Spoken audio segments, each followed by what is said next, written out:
हरियाणा की हर अपडेट के लिए बेल आइकन दबाएं और सब्सक्राइब करें STV हरियाणा न्यूज। और मैं हूं आपके साथ शुभेंदु सिंह।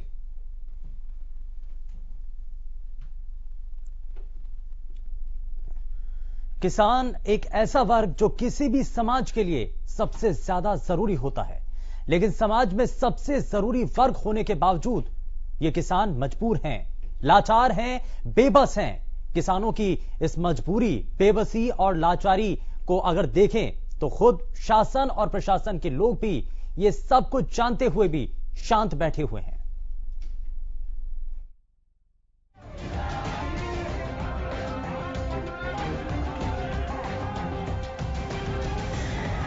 अन्नदाताओं की अंतहीन कहानी, मांगा इंसाफ, मिली लाठियां। अन्नदाताओं पर यह कैसा जुल्म। ये तस्वीरें प्रदेश के उस किसान की है जो अपनी मेहनत से देश का पेट पालता है। अन्नदाताओं पर हो रही जुल्म की तस्वीरें सिरसा की है, जहां मंगलवार को प्रदेश के किसान कृषि कानूनों का विरोध करने पहुंचे। किसानों का मकसद था डिप्टी सीएम दुष्यंत चौटाला और बिजली मंत्री रणजीत चौटाला के घरों का घेराव कर दबाव बनाया जाए, ताकि केंद्र की ओर से जारी 3 कृषि कानून लागू न हो। लेकिन किसान अपने मकसद में कामयाब होते इससे पहले ही वहां पर तैनात पुलिसकर्मियों ने उनका रास्ता रोक दिया। प्रदर्शनकारी किसानों और सुरक्षा कर्मियों के बीच काफी देर तक जोर आजमाइश हुई।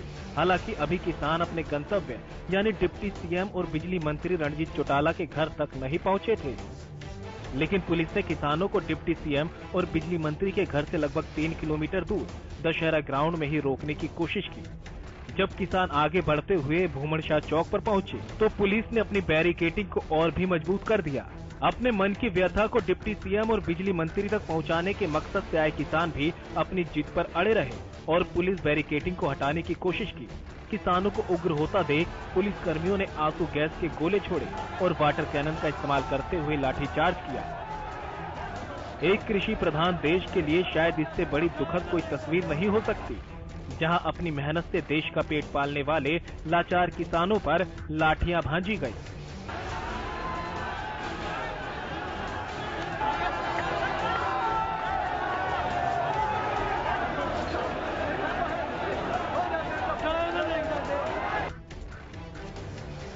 दिन भर प्रशासन के साथ संघर्ष करने के बाद भी किसान अपने मकसद के लिए डटे रहे और 3 कानूनों के विरोध में भूमन शाह चौक पर डेला डाला। अब ऐसे माहौल में विपक्ष कहां पीछे रहने वाला था। तो कांग्रेस के राष्ट्रीय महासचिव रणदीप सुरजेवाला ने ट्वीट करते हुए डिप्टी सीएम पर निशाना साधा और लिखा कि जो किसान का नहीं वो किसी काम का नहीं। पीपली कांड के बाद अब सिरसा कांड। देखिए दुष्यंत चौटाला के द्वारा किसान दमन। सिरसा में काले कानूनों का विरोध करने पर खट्टर चौटाला सरकार ने छोड़े आंसू गैस के गोले व वाटर कैनन। क्या इसलिए दुष्यंत को चुना था? सच में ये जोड़ी है दुश्मन मन। किसानों को हटाने का सिलसिला दूसरे दिन भी चला। बाबा भूमन शाह चौक पर जो किसान बैठे थे, पुलिस ने उन्हें हिरासत में ले लिया। करीब 6 दर्जन किसानों को पुलिस ने हिरासत में लिया। इस मामले में जानकारी देते हुए एसडीएम और डीएसपी ने बताया कि किसानों को रोड से धरना खत्म करने की अपील की गई थी। उन्हें वक्त भी दिया गया था, लेकिन जब किसान नहीं हटे तो प्रशासन को कार्रवाई करनी पड़ी।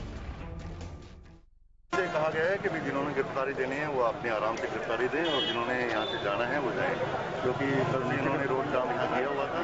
इनका रोड की आवाजाही वो मुश्किल हो रही थी, तो उनसे यही आग्रह किया गया था कि आप यहाँ से उठे या जिन्होंने गिरफ्तारी देनी है गिरफ्तारी। ये आप लोगों के सामने है, हम लोग पूरा धरने रखे हुए हैं। इनका संवैधानिक अधिकार है धरना दें, तो इन्होंने परमिशन दशहरा ग्राउंड की ली हुई है और इनको बताया एसडीएम साहब ने भी आप या दशहरा ग्राउंड में बैठिए या डीसी ऑफिस में आपको पता है जहाँ धरना प्रदर्शन स्थल है वहाँ बैठिए।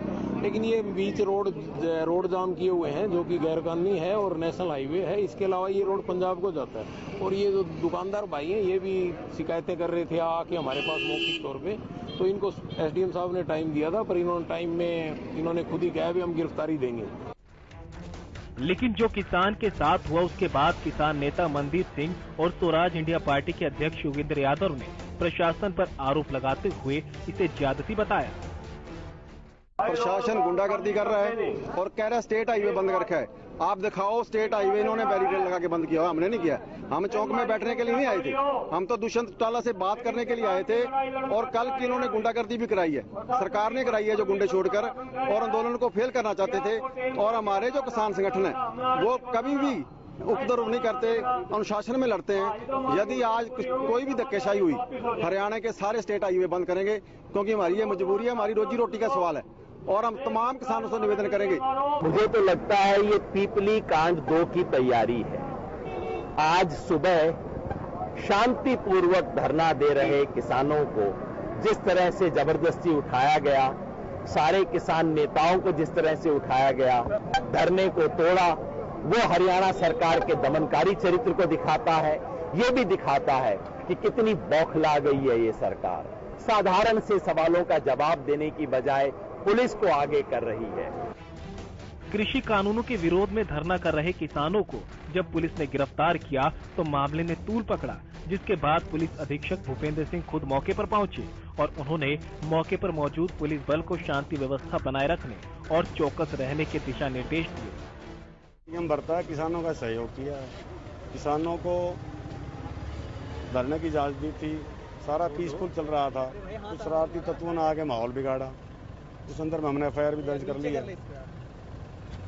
किसान जब उनको समय पर्याप्त दिया गया, भाई क्योंकि आम चौक है, ट्रैफिक रूटीन में चलता है शहर का ट्रैफिक बाधित हो रहा था, तो यहाँ सवेरे जो रात को बच गए थे 40-50 किसान, उनको यहाँ से हटा दिया गया है। कितने किसान गिरफ्तार किए गए हैं? अभी तो गिरफ्तारी नहीं हुई है, अभी उनकी पहचान कर रहे हैं, कौन शरारती था, किसने शरारत करी है, पहचान करके फिर आगे कार्रवाई करेंगे। लेकिन ये किसान है साहब जो धरती का सीना चीर कर सोना निकालता है, तो जब अपनों पर मार पड़ेगी ये किसान कैसे चुप बैठ जाएगा?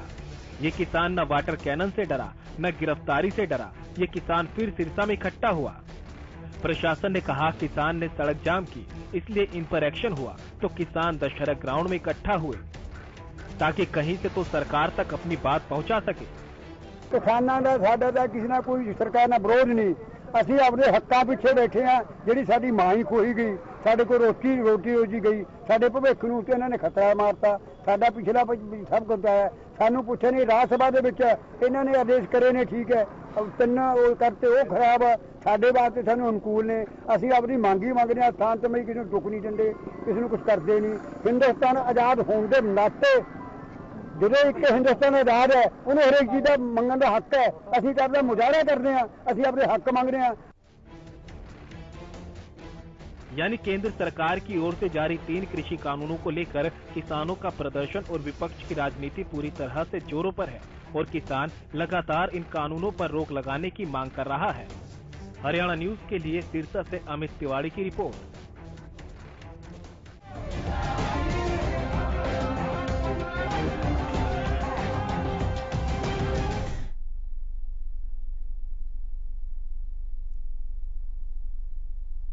और नए कृषि बिलों में मंडियों की व्यवस्था को लेकर सरकार अपनों के ही निशाने पर आ चुकी है।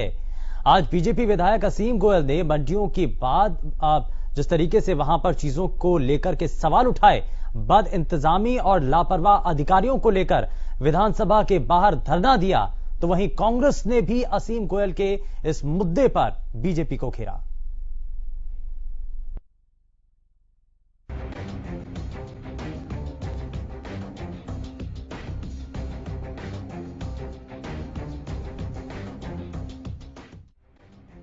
कृषि बिलों को लेकर केंद्र सरकार और हरियाणा सरकार लगातार विपक्ष के निशाने पर है, लेकिन आज हरियाणा विधानसभा के बाहर बीजेपी विधायक असीम गोयल का हाई वोल्टेज ड्रामा देखने को मिला, जब असीम गोयल अपनी ही सरकार की मंडी व्यवस्था के खिलाफ धरने पर बैठ गए।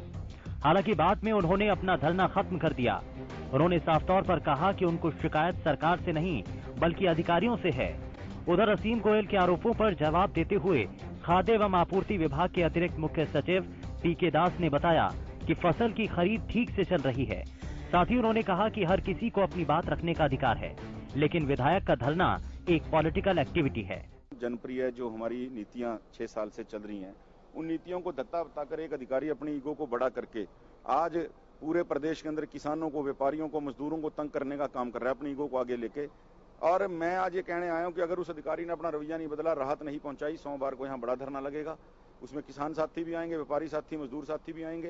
विधायक महोदय का धरना एक पॉलिटिकल एक्टिविटी है, क्योंकि मैं एक सरकारी अधिकारी हूं और कंडक्ट रूल से बंधा हुआ हूं, तो उनके पॉलिटिकल एक्टिविटी के बारे में कोई कमेंट करना मेरे लिए उचित नहीं होगा।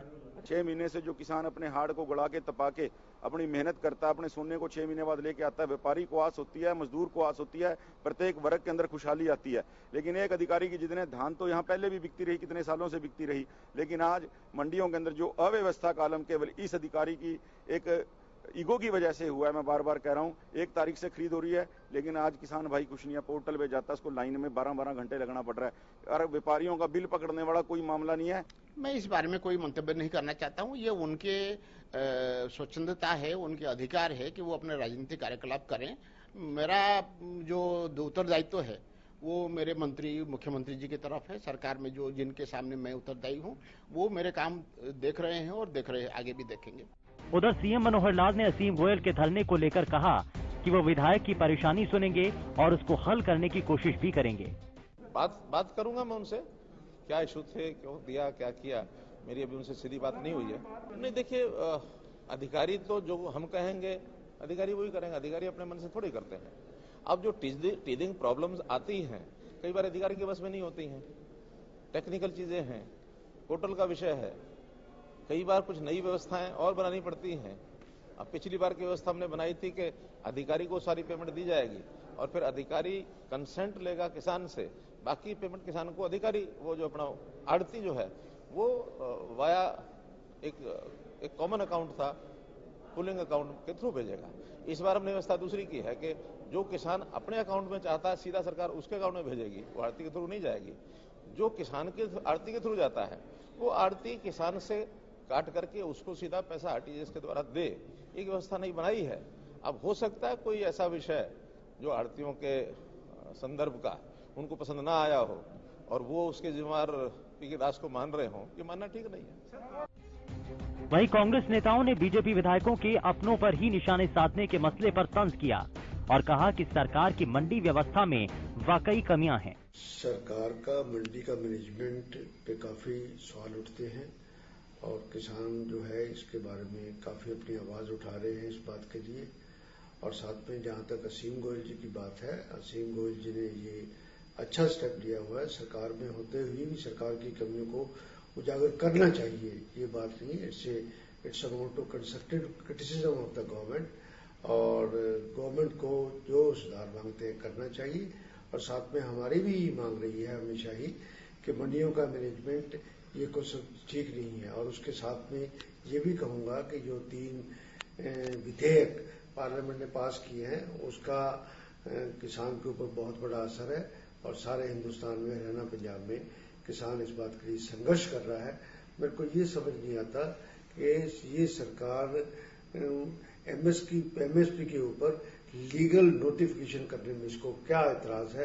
They could not give any justification कि एमएसपी को लागू करने में या उसकी उसको लीगलिटी देने में उनको क्या एतराज है। असीम गोयल के विरोध को लेकर खुद कृषि मंत्री ने भी प्रतिक्रिया दी और कहा कि वो भी आड़ती हैं और उनको भी वहम हो गया कि मंडियां खत्म हो जाएंगी। ये अंबाला के विधायक का मुझे अभी खबर लगी है, वो भी आड़ती हैं। हो सकता है कि उनको भी वहम हो कि मंडियों में बोझ कम हो जाएगी। हम सब आड़ती भाइयों को कहते हैं कि हरियाणा की मंडियां, हरियाणा का सबसे बड़ा आड़ती हरियाणा स्टेट मार्केटिंग बोर्ड है। हमने 15-20 हजार करोड़ रुपए लगा रखे, हमारी आमदनी भी है। किसी भी आड़ती भाई को चिंतित होने की जरूरत नहीं है, उसकी आमदनी कम नहीं होने देंगे। एक तरफ किसानों को मंडियों की व्यवस्था को लेकर लगातार सस्पेंस बना है कि नए कानून से मंडियां ध्वस्त हो जाएंगी। ऐसे में खुद बीजेपी विधायक का व्यवस्था को लेकर सवाल उठाना अपने आप में ध्यान देने वाली बात है कि जब सरकार अपने विधायकों को जो बात समझाने में सफल नहीं हो पा रही, वो आम किसान को कैसे समझा पाएगी। Bureau report, Haryana news.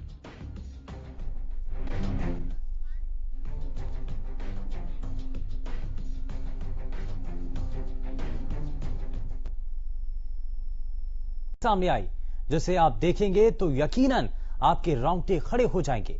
ऐसी तस्वीर जिसमें इंसानियत की सारी हदें पार कर दी गई और इंसानियत को शर्मसार कर दिया गया। हमारी इस रिपोर्ट में देखिए कि हम किस तस्वीर की बात कर रहे हैं।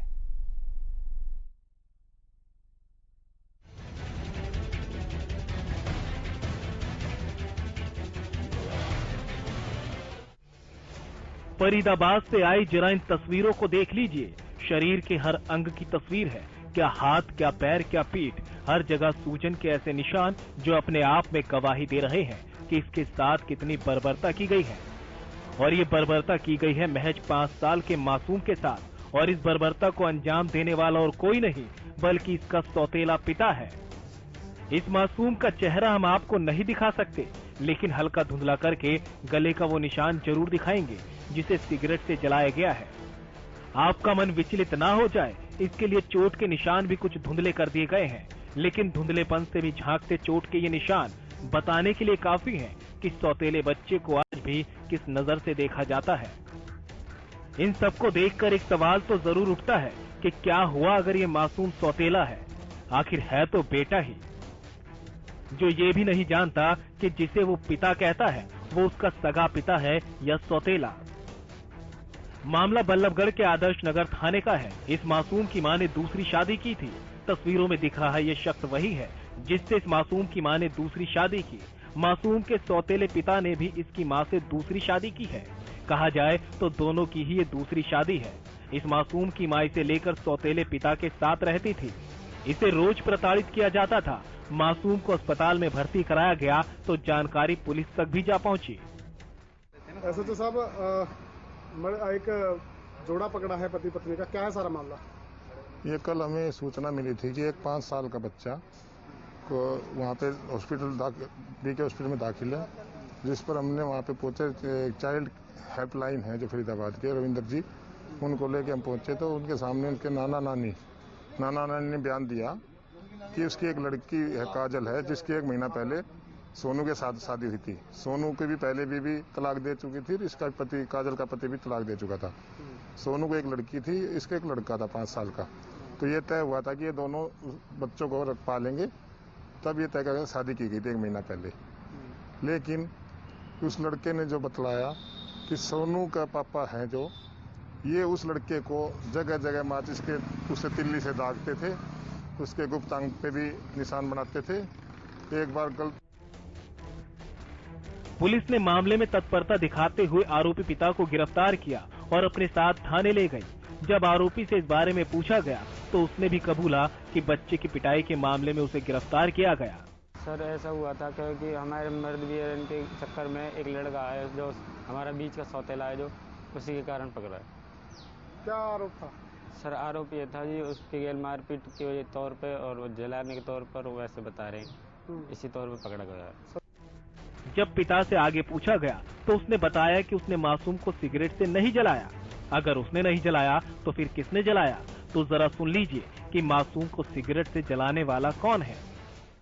सच्चाई है सर, मैं तो जैसे कि ऑटो पे जाता हूँ तो पीछे से जैसे ये भी इसने 2-3 बार इसका करा है, मैंने इसको धमकाया, इसको मारपीट करी इसकी गैल। मतलब बच्चे की माँ ने उसको जलाया? हाँ जी। अच्छा, और तुमने?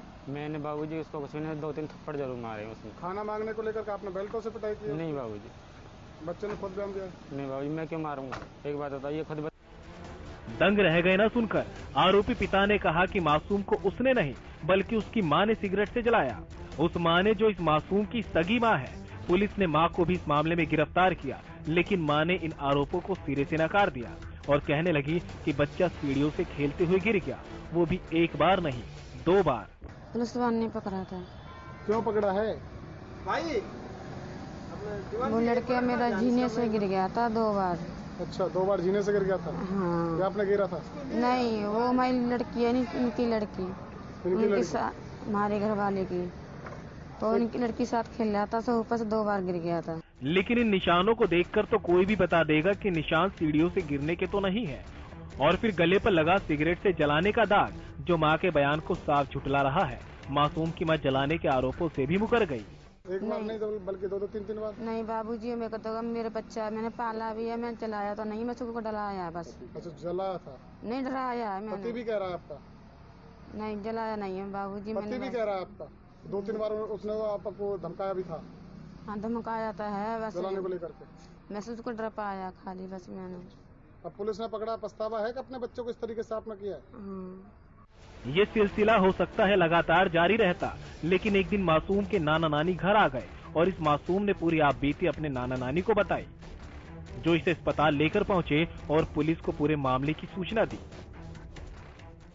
इसमें दोनों पति पत्नी आपस में साथ देते थे, तो बच्चा जब ज्यादा वो हो गया, पर एक दिन नाना नानी उसके 4-5 दिन पहले नाना नानी मिलने आए, तब बच्चे ने अपने नाना नानी को ये बात बताई है, तब उन्होंने उसको दाखिल कराया और हमें सूचना दी, जिसके बिना पे हमने मुकदमा नंबर 416 दिनांक 5/10/2020 अंडर सेक्शन 75 JJ एक्ट और 10 पोस्को एक्ट में के तहत 323, 506, 34 IPC के तहत मुकदमा दर्ज कर लिया है और पति को कल गिरफ्तार कर लिया था और आज इसकी पत्नी को सुबह, जो लड़के की मां है, उसको सुबह गिरफ्तार कर लिया है। इस तस्वीर को देखकर किसी की भी रूह कांप जाएगी, लेकिन इन तस्वीरों को देखकर सवाल भी खड़े हो रहे हैं कि कैसे एक मासूम के साथ इतनी बर्बरता की जा सकती है। आखिर कैसे माँ और बाप अपने बच्चे को इतनी बुरी तरह से पीट सकते हैं। हरियाणा न्यूज के लिए फरीदाबाद से संजय गुप्ता की रिपोर्ट।